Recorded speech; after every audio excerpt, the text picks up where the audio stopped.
ضابط شرطة يتحول إلى سائق عبر تطبيق إندرايف، والمفاجأة انتهى به المطاف في السجن في واقعة غير مسبوقة أثارت جدلاً واسعاً في الشارع المغربي.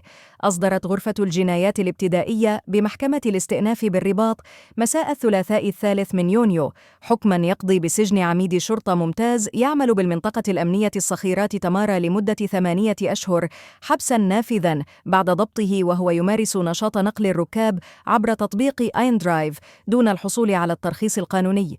وقد كشفت التحقيقات أن الضابط الموقوف مؤقتاً عن عمله استخدم سيارته الخاصة لنقل الركاب من محطة أجدال وسط الرباط مروراً بشارع الحسن الثاني وصولاً إلى المركب الرياضي الأمير مولاي عبد الله مستعيناً بالمنصة الرقمية إندرايف في انتهاك واضح للقوانين المنظمة لمهنة النقل العمومي.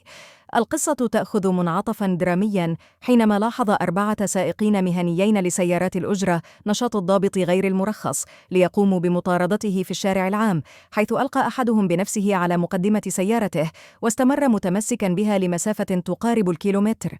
الأمر تطور إلى تبادل للسباب وتخريب للسيارة قبل أن تحاصر المجموعة الضابط وتجبره على التوقف.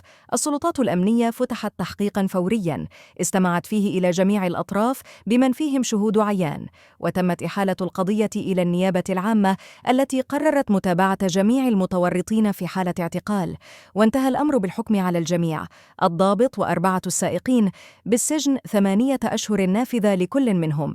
هذه الحادثة فتحت الباب أمام نقاش مجتمعي محتدم: هل تصرف الضابط يعد انتهاكاً خطيراً للقانون؟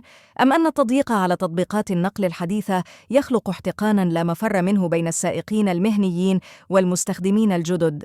شاركنا رأيك في التعليقات. هل تؤيد هذا الحكم؟